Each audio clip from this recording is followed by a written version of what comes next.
Quero convidar você a meditar comigo no livro de Isaías, capítulo 11, verso 1 e 2. Porque brotará um rebento do tronco de Jessé, e das suas raízes um renovo frutificará. E repousará sobre ele o Espírito do Senhor, e o Espírito de sabedoria e de inteligência, e o Espírito de conselho e de fortaleza, e o Espírito de conhecimento e de temor do Senhor. E aqui nós vamos aprender nesse texto sagrado sobre os 7 Espíritos de Deus, os quais revelam a plenitude do Espírito Santo. Os 7 Espíritos de Deus simbolizam a perfeição absoluta do governo divino de Cristo sobre o mundo. E nós vamos falar sobre o Espírito do Senhor, primeiramente, porque o Espírito do Senhor é o primeiro da lista. Por quê? Porque ele é a raiz e o tronco espiritual. E é dele que procedem sabedoria, inteligência, conselho, fortaleza, conhecimento e temor do Senhor. Lá no livro de Efésios, capítulo 4, verso 4, Paulo escreve que há um só Espírito. Portanto, os 7 Espíritos de Deus revelam a multiforme manifestação do Espírito Santo de Deus. Livro do Apocalipse, capítulo 4 e verso 5. Abra comigo. Apocalipse 4, em verso 5, a palavra de Deus nos diz: E do trono saíram relâmpagos e trovões e vozes, e diante do trono ardiam 7 lâmpadas de fogo, as quais são os 7 Espíritos de Deus. Esse texto de Isaías, capítulo 11, verso 2, revela que sobre o Messias, e ele que é o tronco, o rebento, a raiz, o renovo de Jessé, repousarão, lá na profecia, repousarão esses 7 Espíritos. E aí mais tarde nós vamos ver no livro de São Lucas, lá no capítulo 4, verso 18 e 19, o próprio Jesus aí agora revela o cumprimento da profecia de Isaías. E ele diz: o Espírito do Senhor é sobre mim, o Espírito do Senhor. Ainda nós vamos lá no próprio livro do Apocalipse, capítulo 3, verso 1, o próprio Jesus ele se identifica, como o que tem os 7 Espíritos de Deus. Então, o Espírito do Senhor, ele é o tronco espiritual das nossas vidas. E dele agora vai proceder também o Espírito de sabedoria. E a sabedoria é a capacidade de julgar corretamente as coisas. O Espírito Santo, ele é o grande agente da sabedoria. É o Espírito Santo que distribui para as igrejas, e quando falo igreja, eu e você, o dom da palavra de sabedoria. Lá em Êxodo 31 e 3, Deus encheu a Bezalel do Espírito de sabedoria e de entendimento. Ainda abra comigo lá em 1 Coríntios 12, 1 Coríntios 12 e 8, a palavra de Deus vai dizer: porque a um pelo Espírito é dada a palavra da sabedoria. Então, a um é dada a palavra da sabedoria. Em Deuteronômio 34, 9, nós lemos que Josué, filho de Num, foi cheio do Espírito de sabedoria.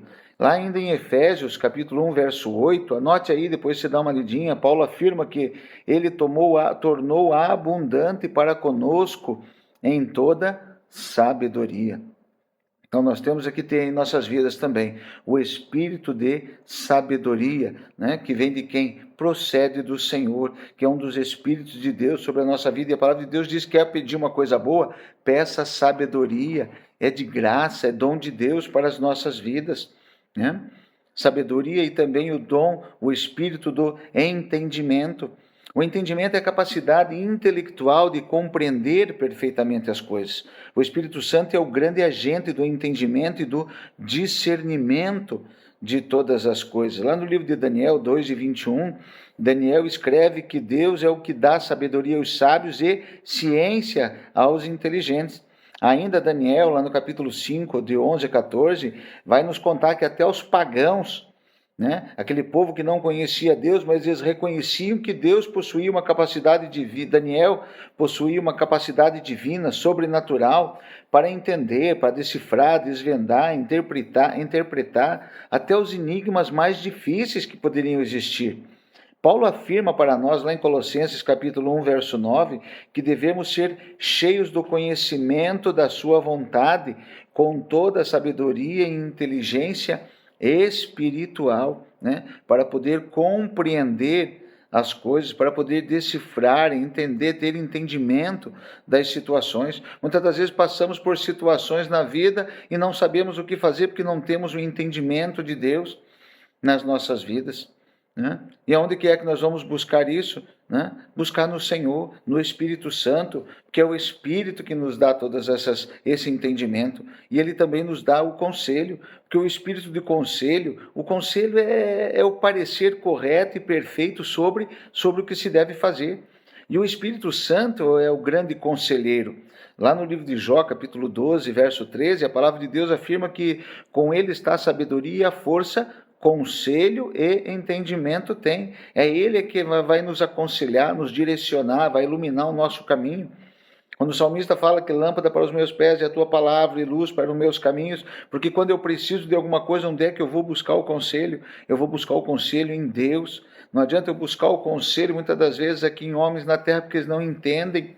Então eu tenho que buscar o conselho no meu Senhor, no Espírito Santo. E no Salmo 33, 11, nós lemos que o conselho do Senhor permanece para sempre, os intentos do seu coração de geração em geração.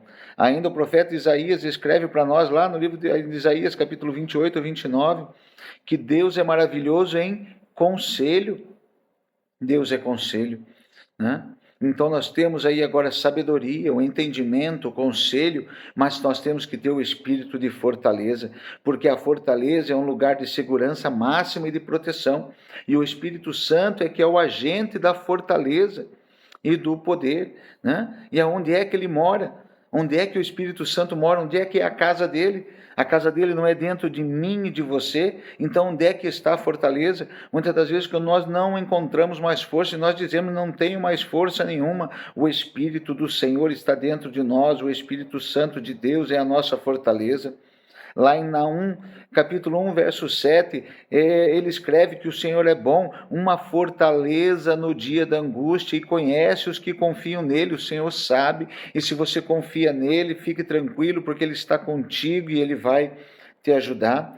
Isaías 59, 19 ainda vai nos dizer que vindo o inimigo como uma corrente de águas, o Espírito do Senhor arvorará contra ele a sua bandeira, porque ele é a nossa fortaleza. Paulo escreve lá para Timóteo, em 2 Timóteo 1,7, porque Deus não nos deu o espírito de temor, não, mas espírito de fortaleza, porque ele mesmo é o Espírito que habita em nós, é o Espírito que age em nós, é o Espírito que trabalha em nós, é o Espírito de fortaleza, é o Espírito do Senhor. Mas para isso nós temos que conhecê-lo, por isso ele nos dá o espírito de conhecimento. Conhecimento ou espírito de ciência é a capacidade de conhecer perfeitamente as coisas. O Espírito Santo é o grande agente do conhecimento nas nossas vidas. Lá no livro de 1 Coríntios 12, 8, Paulo vai nos dizer: porque a um pelo Espírito é dada a palavra da sabedoria, e a outro pelo mesmo Espírito a palavra do conhecimento, o Espírito do conhecimento.